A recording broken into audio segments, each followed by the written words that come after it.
Item C, consideration of math changes at Toma High School to include additional time and instructional software for personalized learning. And Principal Hay is here to bring us some specifics on that.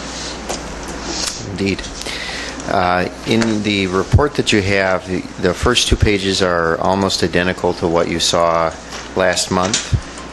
This is where we're talking about the individualized math program intended to meet every student in the 9th grade at whatever level they're at in math. What's added is page 3, and this is again the proposal that Ms. Zardi asked me to put together was what would this look like in an ideal world. I want you to understand I'm fully aware we're not in an ideal world. However, that's what you have in front of you. So what we did is attach some rough budget figures to this. I worked with Mr. Gorder and with Mr. Potter and with Ms. Sparish on those numbers. And there are some pieces of this puzzle that are, I guess, more important than others. Obviously, the proposal relies on having software that has these mega algorithms in it so that it can adjust to meet students where they're at, whether they're the lowest to the lower, the highest to the higher, everybody in between. So software is going to be critical. If I don't have that, it makes it pretty impossible to accomplish what we're trying to achieve. You see the dollar figures attached there. The student network devices. Can we do it without new ones? Possibly, but that means we're going to be shifting access that we currently have for all of our other areas to be dedicated just to this. So if you have students at the high school and you know that their teachers struggle getting into labs as is, it would exacerbate that issue if we don't add some devices when we put this kind of a burden on the technology.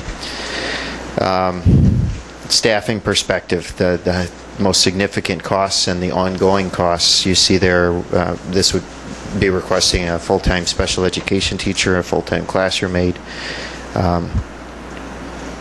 Again, ideal. Can we do this without adding that special education teacher back? We believe we can. We've got some ways that we can shift some existing resources to make that happen. One of the pieces that is critical, though, to the project is the classroom aide.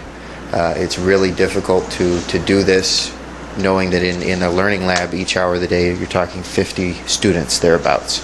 So to do that without someone who's dedicated to be there to take care of all of the managerial day-to-day tasks and to help students keep up with their technology and keep up with their work means that all of that work shifts onto the one and only teacher that's going to be there trying to work with those students. So it takes away the instructional access time that we'd like to provide. And then you see some furniture and you see some renovation.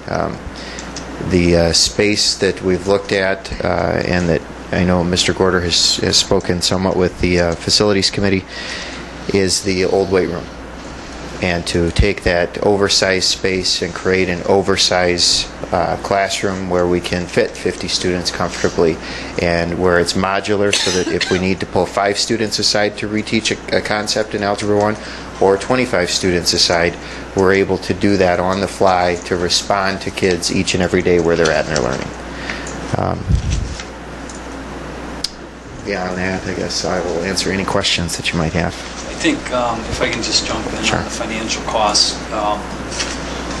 The costs that concern me the most about this proposal are the special education teacher and the classroom aide, because those are ongoing costs.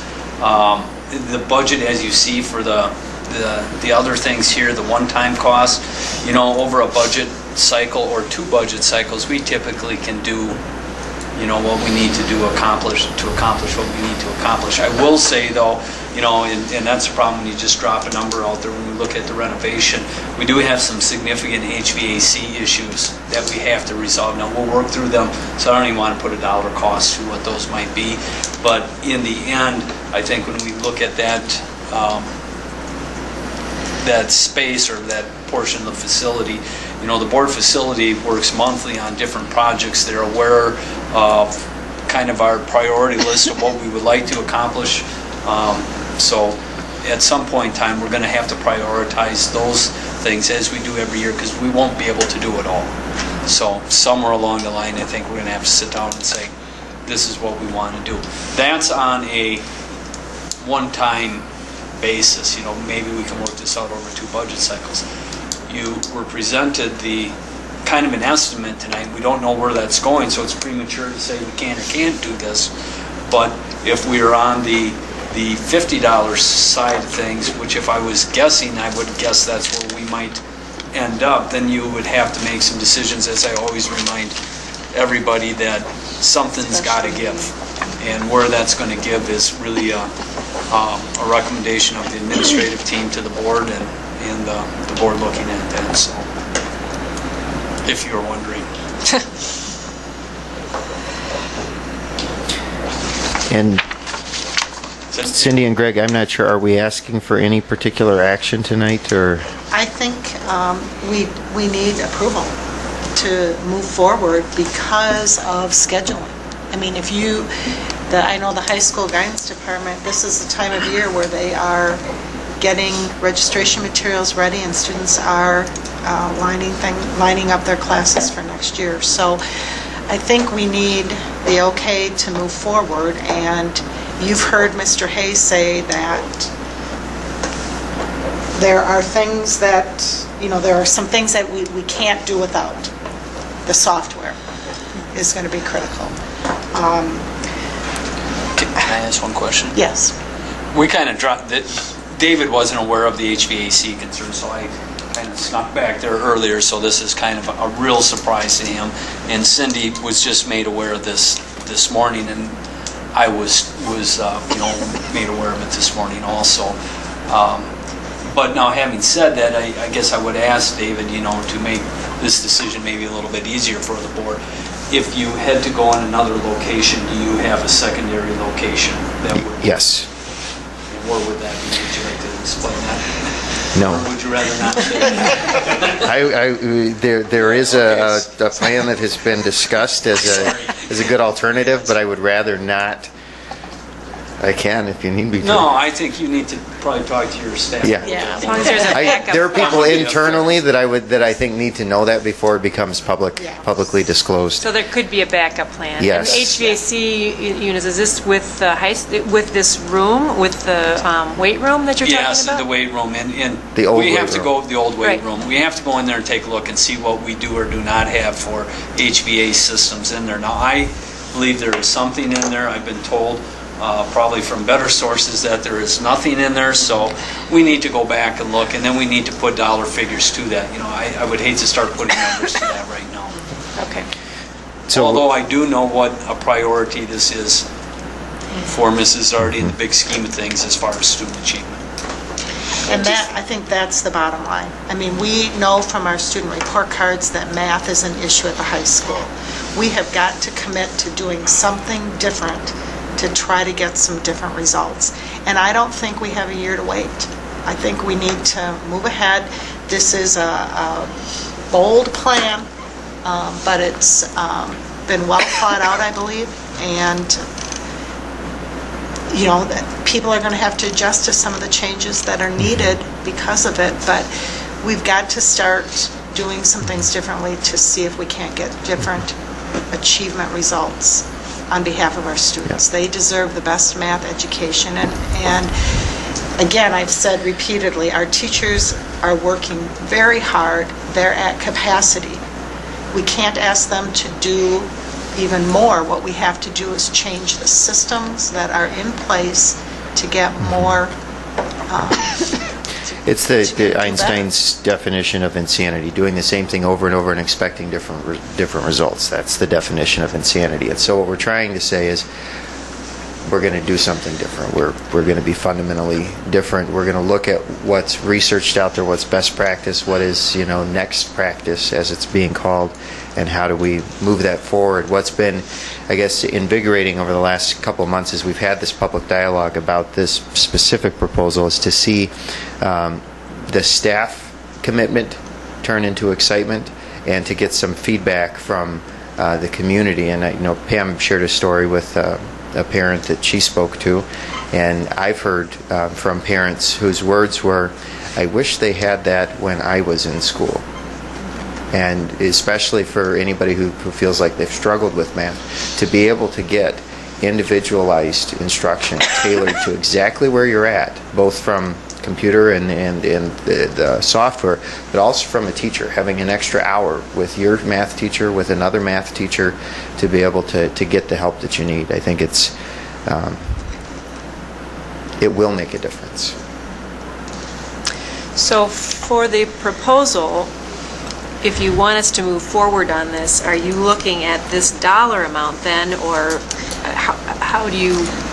I are don't you know that looking we at can that? do this dollar amount. I think if you gave approval for scheduling to take place based on this concept, certainly if it turns out that we're not able to do everything, at least, we can go back to students and say, you need to pick a different elective, or there can be some modifications there, but I think moving forward, I don't know, David, what... I would not want to go back that far to where we're telling. So what I'd be looking for is the board to unanimously support individualized math instruction being added, and the curriculum committee approved this for the curriculum component of this, the software element. So to approve the software element, to approve the concept so that we move forward with it, and then the rest of the dollar amounts, I think we have to wait until Mr. Gorder has more information, and then you can make a more informed decision about what we can and can't do. At the end of the day, I'm committed to doing this, even if all I get is the $10,000 for the software. It's going to shift some significant resources to make that happen, but when we're at where we're at, 70% of our students are not at the proficient level in math. There isn't time to waste. Other than the staffing, had that HVAC issue not come about today, I'd have been sitting here saying with relative certainty that between this current year's budget and next year's budget that we should be able to make that happen. So, if you pull the staffing out of that 186,000, and who knows where that will be, again, we don't know. You're now dropping that to about $100,000. And that $100,000 would be spread out over some technology budget and also the construction budget. So to say that there isn't any money available tonight, or you can't make any decisions, I don't think is there. I think in my mind, from a budgeting point, if you approve this, it just reinforces to me the priority of this proposal in the big scheme of things. But having said that, there's a lot of big schemes that we will be talking, and one will be coming up later on the agenda here that we'll have to address in some form or fashion. But again, other than that HVAC issue, I would have felt very confident we could have accomplished this other than the staffing. The VAC. VAC Heating, issue. ventilation, and air Yeah, conditioning. I know what Yeah. it stands for, I just couldn't say it. Yeah. That has to be addressed, whether we go ahead with this or not. No. No? Because there are no students in that Right room now. at this point. But if we're going to utilize that space ever for student, we need to address it, Yes. right? Yes. Otherwise, it's wasted space. Not really. We don't have any wasted space in the high school. Right now it's for storage. And both Mr. Hay and I have been wrestling with Mr. Kern on that space issue along with a lot of other staff. There's not a lot of... And there are wrestling storage mats in there, so Okay. the pun works. We have other issues once we solve that issue. So Okay. So the number, just if you're wondering, without the two staff pieces, is 104,650 on what's in front of you. Again, that's going to change because of the unforeseen issues, but... It was, from what you said though, it will probably have to boil down to the money, but you felt that the classroom aid was more, certainly more of a necessity in a way to manage the amount of students in the classroom at the one time. That's what allows the teacher in the classroom to be able to be the most effective working with that large group of students. So that would be a priority as the staffing is concerned first? Probably. Yes.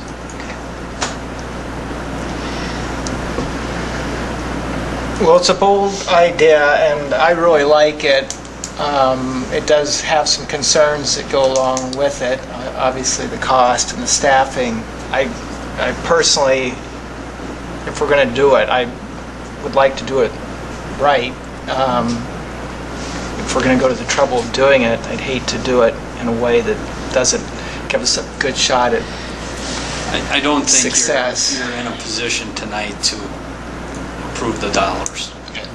Can you come back next month with the dollar Yeah, part oh, and just absolutely. We can talk approve the about that concept, for move forward? facilities, and that actually can be approved there. I mean, the actual work in the room, it's just the concept, and if David has a backup plan, I think that we need to know that that's certainly a possibility, but I'm still optimistic we're going to get the original plan, but I think, we have some other things we need to work through in the budget before you can say yes, and the end of this year's budget too. I mean, we have options at the end of this year. I'd like to see this work, a majority of this take place in the current budget yet, much like we've done with other budgets too, but we're in January yet, so for me to commit on that, it's just a little bit early.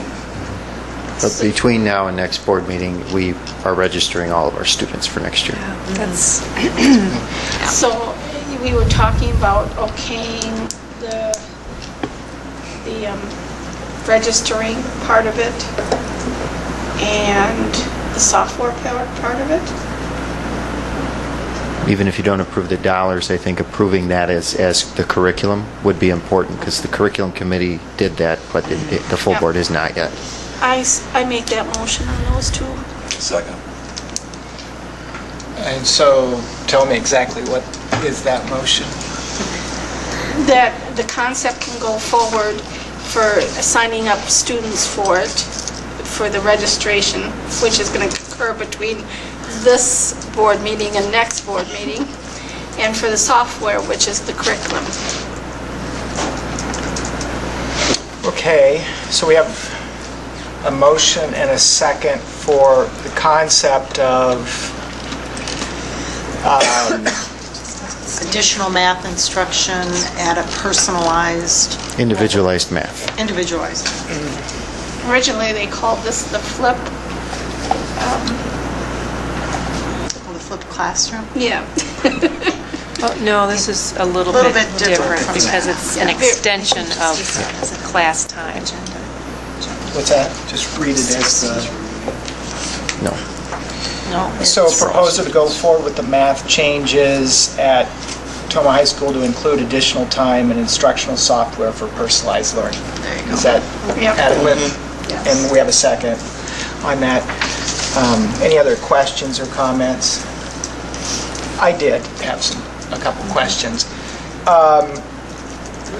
This big space that we'll be using for that also becomes the math lab as well? I mean, we have a space right now that's called the math lab, is that correct? Correct. And so this mega space would be used for both this individualized instruction as well as the general math lab? That's what we hope to accomplish, yes. Okay. And that location, Plan A location, would be right across the hallway from where most of our study halls are, to provide easiest access for students to go get help on something that they need quick, go back, and then to make better use of that staff resource who's in the math lab, because when they're not assisting a study hall student, they're also able to double up and help with the large group that's there. And then my second question was, I think it's a great idea, I'm all for it. I'm wondering, our concern is to improve these math scores that we don't believe are where they should be. Addressing it there at the freshman year, should there be any consideration of actually going back and doing this at the middle school instead of even at the freshman year of high school?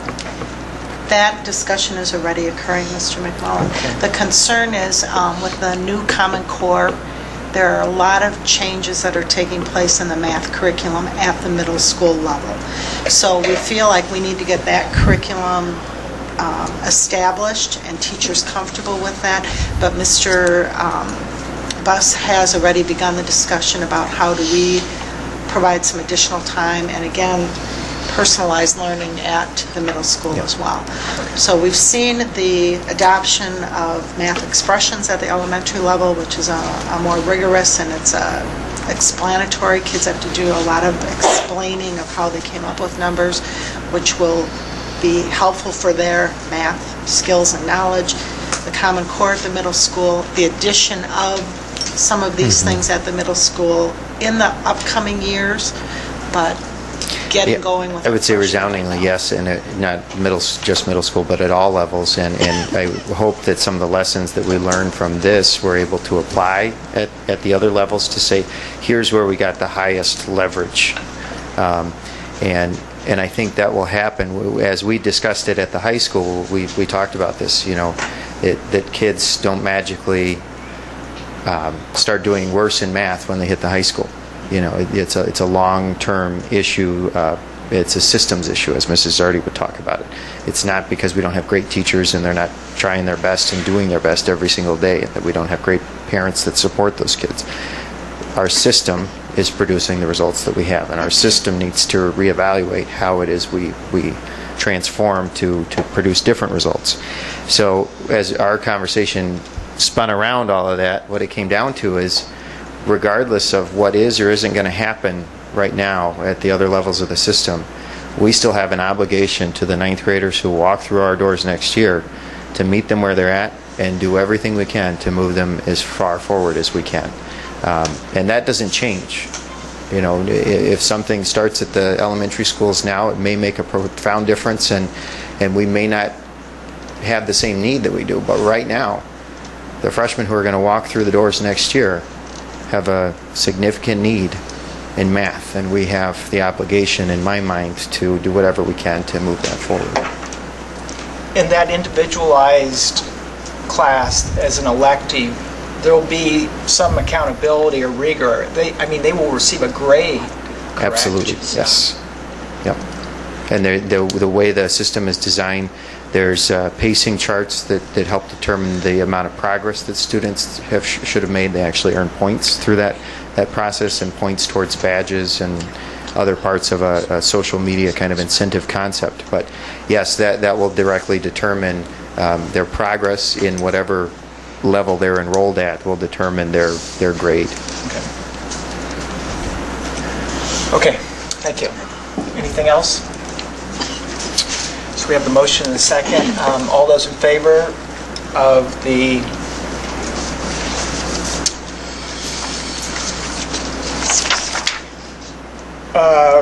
going forward with the math changes to include additional time and instructional software for personalized learning. All those in favor signify by saying aye. Aye. Opposed, say nay. So the motion carries, and that proposal is approved to go forward Unanimously. unanimously. Thank you. Thanks for all the work on that.